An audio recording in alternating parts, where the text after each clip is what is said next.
Okay, let's talk a little bit more about convergence sequences. And we're going to prove a few things. One of them we proved already when we were talking about limit points and what it meant to be a limit point and how that tied together with convergent sequences.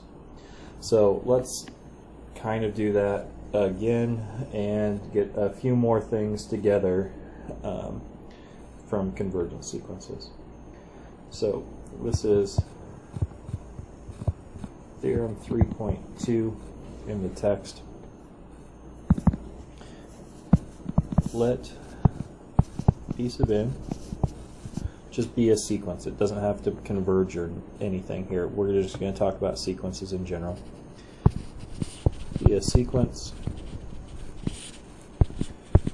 in, say, x d. Then a P sub n, it's going to converge to a point P in X if and only if every neighborhood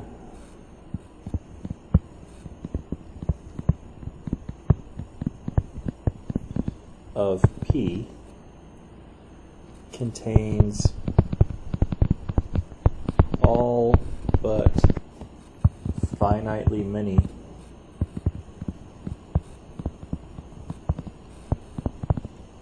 of the terms. So of the P sub i's, P sub n's. Okay. So that's what I was sort of saying in the last video about no matter which circle I draw around P, eventually all of them are going to be in there. That means, well, there was only so many that weren't in there to start with. Okay. B, if P is in X and P prime is in X, and if P sub n converges to P and P sub n converges to P prime, then P equals P prime. So convergence is kind of well defined. A sequence can't have two different limit points. If you think this is a limit point and this other thing's a limit point, and you can prove that they're both limits, well, then they had to have been the exact same thing to start with, right? I can't take two things and I can't take a sequence and have two different limits for the sequence. They're always the same. C, if P sub n converges, then P sub n is bounded. So if it converged, then it converges to some point P. And P is finite. And maybe I take the one neighborhood, the neighborhood of radius 1 around P. Eventually, all except for finitely many points are within a distance of 1 from P. So almost all of the points are at most P plus 1. There's only a couple that we have to check how big they are to start with. So I just take the maximum of those finite things to start with and P plus 1, and then I've got a bound on the entire sequence. Right? It can't be any bigger than 1 plus the limit point plus the maximum of whatever we had at the very beginning of the sequence that wasn't inside that neighborhood. And then D, which we've already proven, if E is a subset of X and P is a limit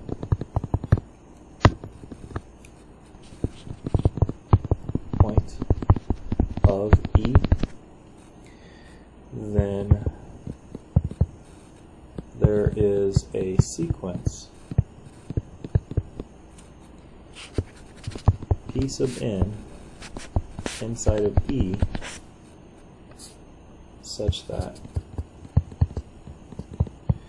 P sub n converges to P. And so if you have a limit point, it's a limit point because all the neighborhoods intersect the set. Well, I can find a specific sequence that also converges from within that set. Okay, so let's prove these, starting with A.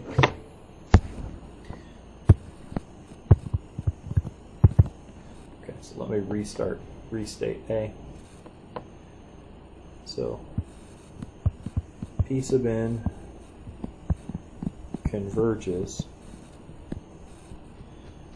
to P if and only if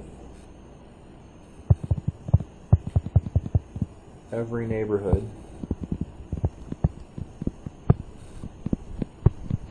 of P contains all but finitely many of the P sub n. Okay, so here's our proof.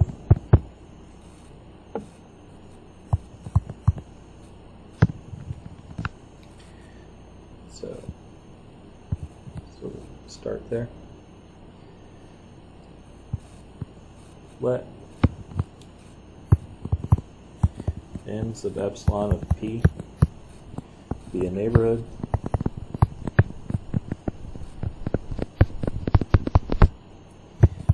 then there exists some capital N with the distance from P sub n to P. I guess it might not be absolute value, so let's use the distance function. Less than epsilon for all little n bigger than capital N. Okay. So the only P sub n that might be outside the neighborhood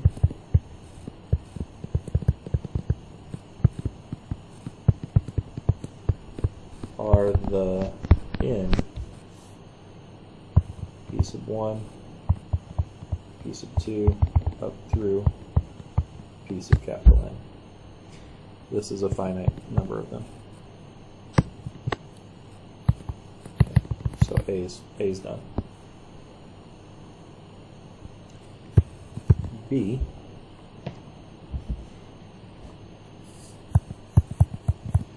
if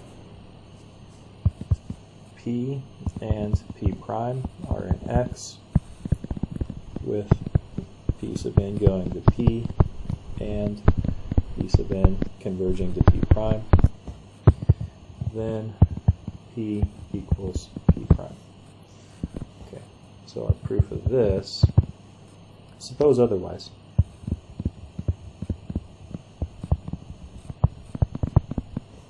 Say P minus P prime. Well, if they're equal, that distance would be 0. So let's say the distance between P and P prime equals, let's call it delta. The difference between the two is delta. So they're not equal, there's actually a positive difference between them. Then take epsilon equal to delta. There is a, say, delta over 2. There's an n1 so that the distance between Pn and P is less than epsilon for all n bigger than n1, and n2 so that distance between Pn and P prime is less than epsilon for all n bigger than n2, then for any n bigger than the max of P1 and P2, or sorry, N1 and N2,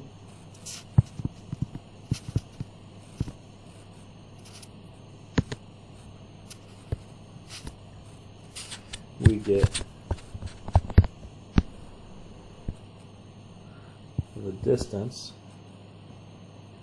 from P to P prime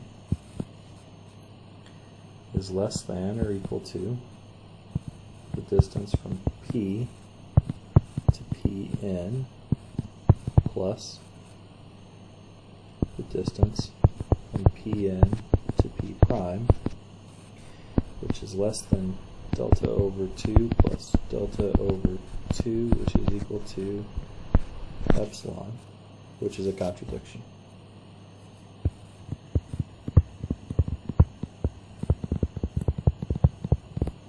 Okay, remember, so this is equal to delta, and delta over 2 plus delta over 2 is equal to delta. That's our contradiction. It can't be both less than and equal to. Right? Okay, so that was very algebraic, and what's kind of going on? Well,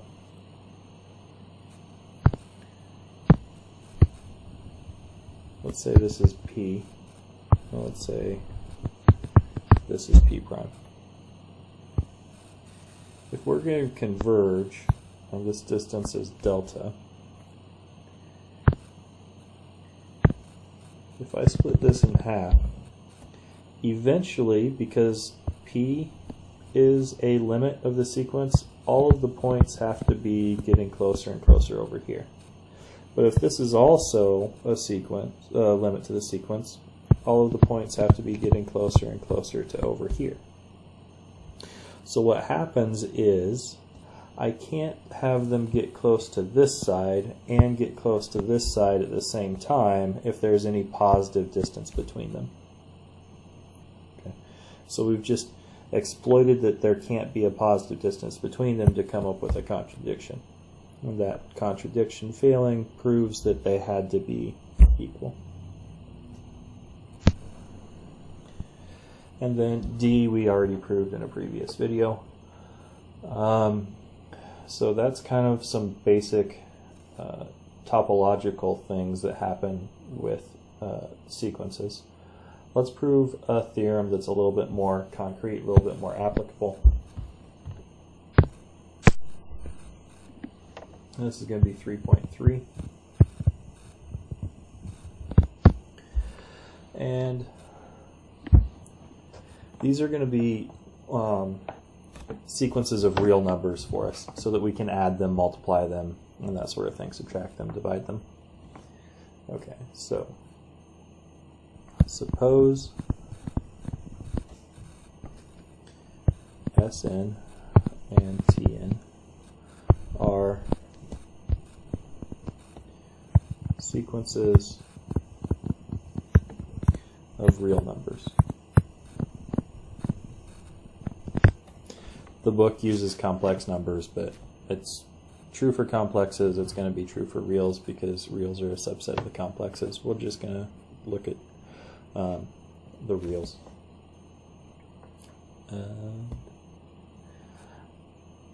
With S sub n converging to S and T sub n converging to T.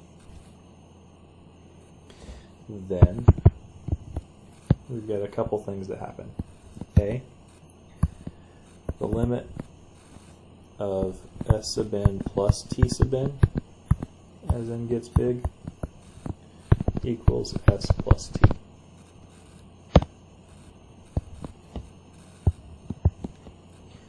The limit of some constant times S as n goes to infinity equal sub n is equal to the constant times S.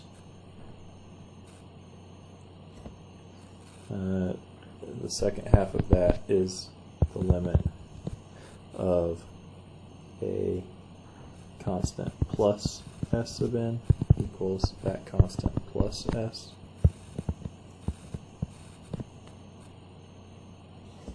And these are true for any value of c, just a constant number. Part C, the limit s sub n times t sub n as n goes to infinity equals s times t. D, the limit as n goes to infinity of 1 over s sub n equals 1 over s so long as s is not equal to 0 and s sub n is not equal to 0 eventually.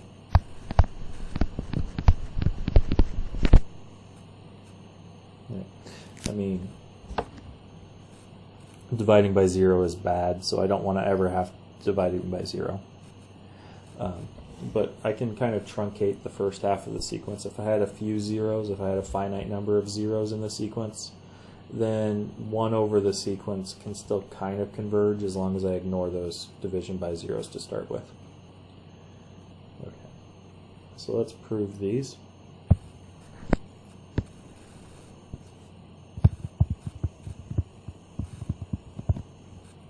So let's start with A.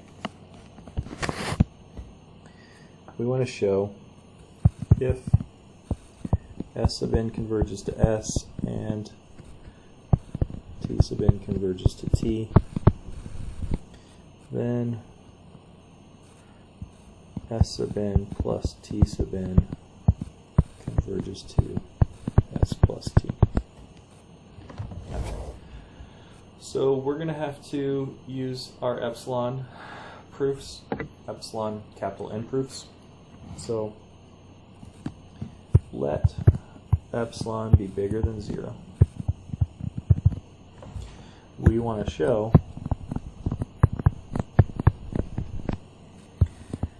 s sub n plus t sub n minus s plus t,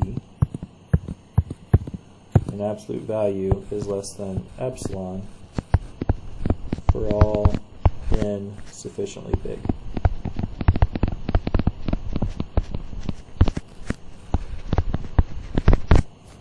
Alright, eventually I want these things to be close together.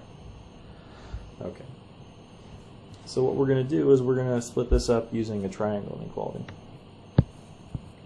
So let's look at s sub n plus t sub n minus s plus t. And that's going to be equal to s sub n minus s plus t sub n minus t, which is less than or equal to s sub n minus s plus t sub n minus t. Since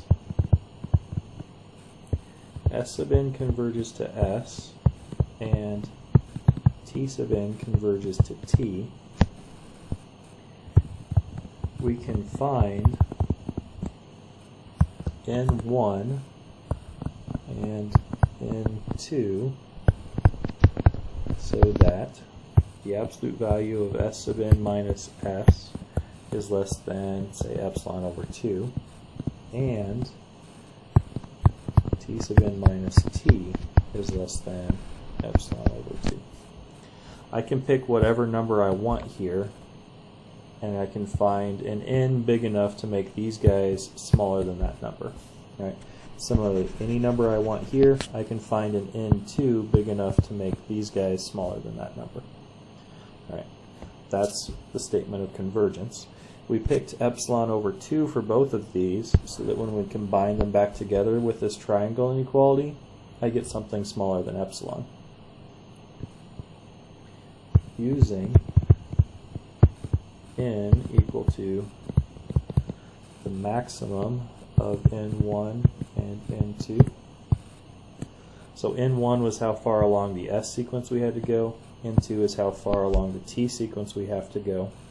If I take the biggest of those two, then both of these inequalities for the S sequence and for the T sequence will be true. And I'll put them together at the same time to get S plus T minus S sub n minus plus T sub n. An absolute value is less than or equal to S sub n minus S plus T sub n minus T, strictly less than epsilon over 2 plus epsilon over 2 equal to epsilon. So, since epsilon was arbitrary, we have convergence of F sub n plus T sub n to S plus T.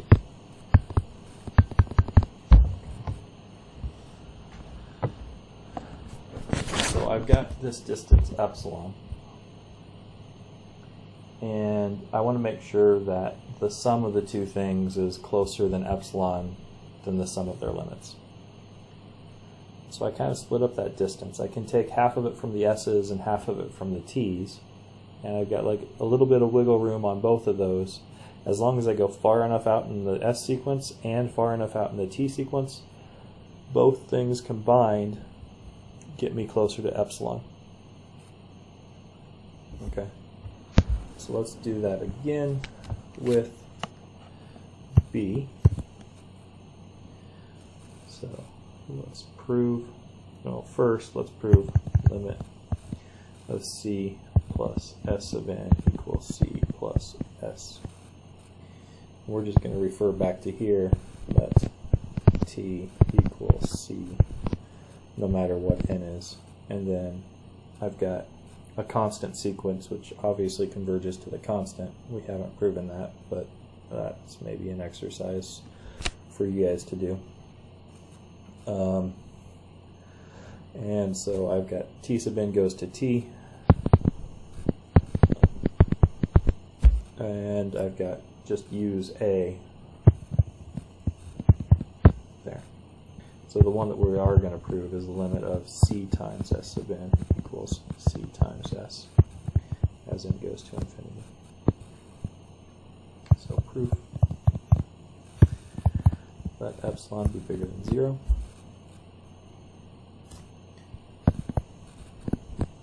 Then, well, if C equals 0, I've got a constant sequence.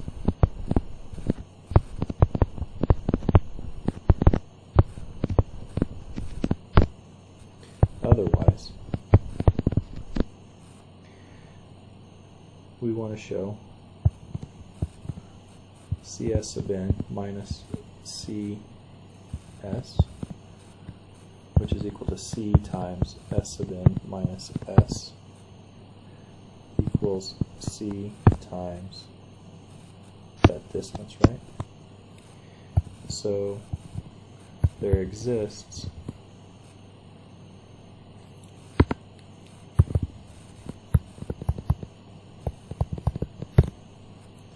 n with S sub n minus S, an absolute value, less than epsilon over C. As long as C is non-zero, we can do that. If C equals 0, I've got a constant sequence. So CS sub n minus CS is equal to C, absolute value of S sub n minus S, which is less than C times epsilon over C, which is equal to epsilon, and we've proven convergence there too. Okay, the next one is slightly trickier. We've got to do a little bit of algebra. So with C,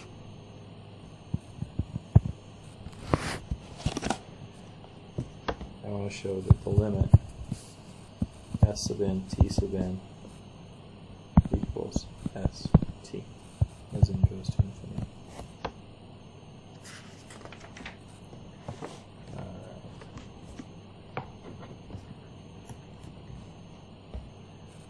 So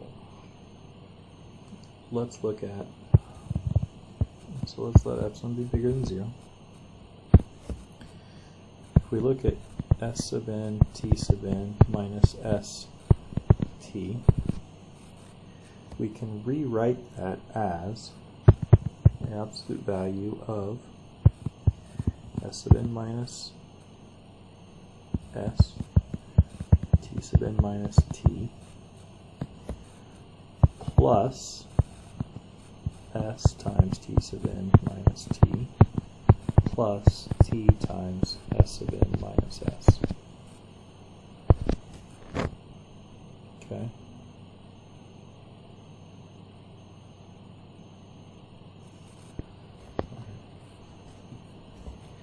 Now, that's going to be less than or equal to triangle inequality. S sub n minus S, t sub n minus t, plus absolute value of S, t sub n minus t, plus absolute value of t, S sub n minus S. Okay, so I've added a bunch of things together.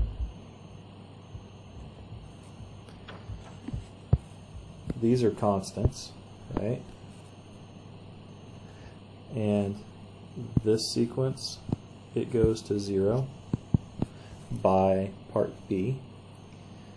This sequence, it goes to 0 by part B. If you multiply by a constant, part C says that that goes to 0. So this stuff goes to 0. Right?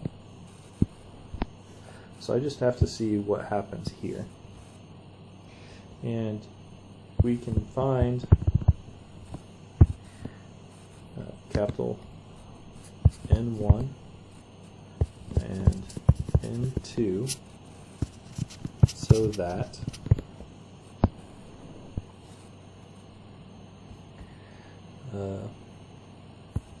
S sub n minus n, S sub n minus S is less than the square root of, let's say, epsilon over 3. And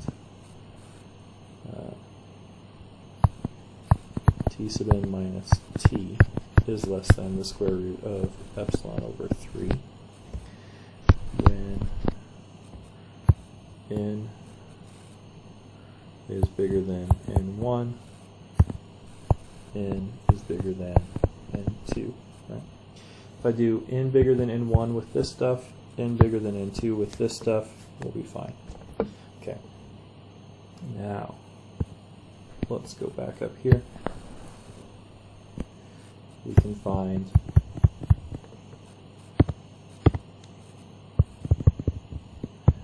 n3 so that absolute value of S times t minus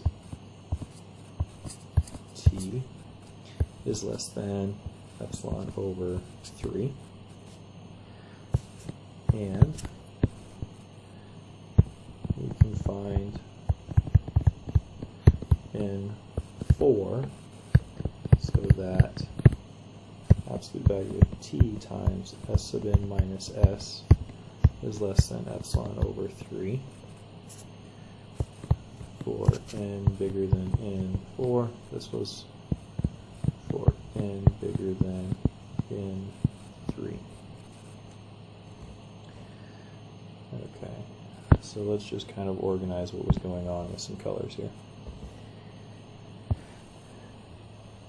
N1 makes this difference really small. N2 makes this difference really small. N3 makes these guys small, and N4 makes these guys small. Okay, so these two together make that product small. This guy makes this piece small, and this guy makes this piece small. So I've got a product of really small things is small, plus another really small thing, plus a third really small thing is really small. Okay. So we're going to take the max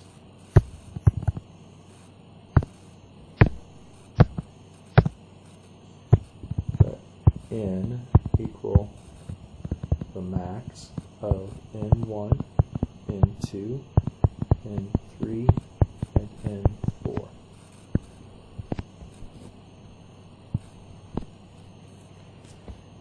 Then, for n bigger than that n, everything that's circled in red here is a true statement. Right? As long as I'm bigger than the maximum of those four, I get each of these four pieces. So, the maximum of SNTN, or the absolute value of SNTN minus ST, which is equal to SN minus S times TN minus T plus S times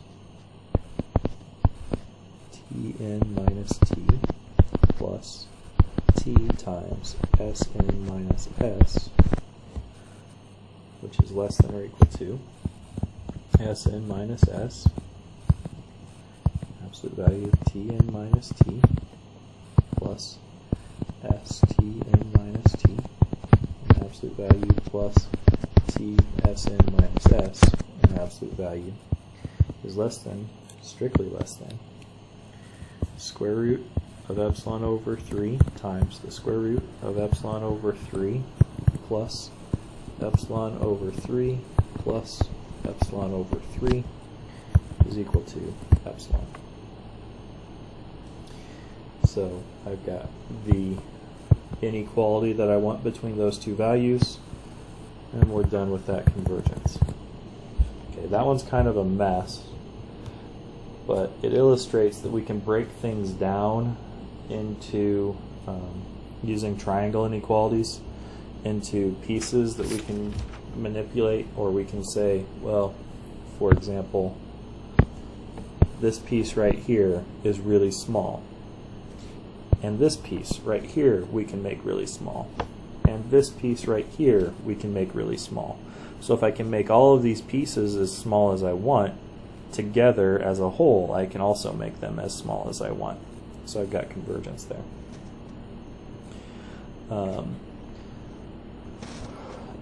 I'll have you guys do part D as an exercise. They also prove it in the book, but I don't want to make this video too long, so we'll stop there.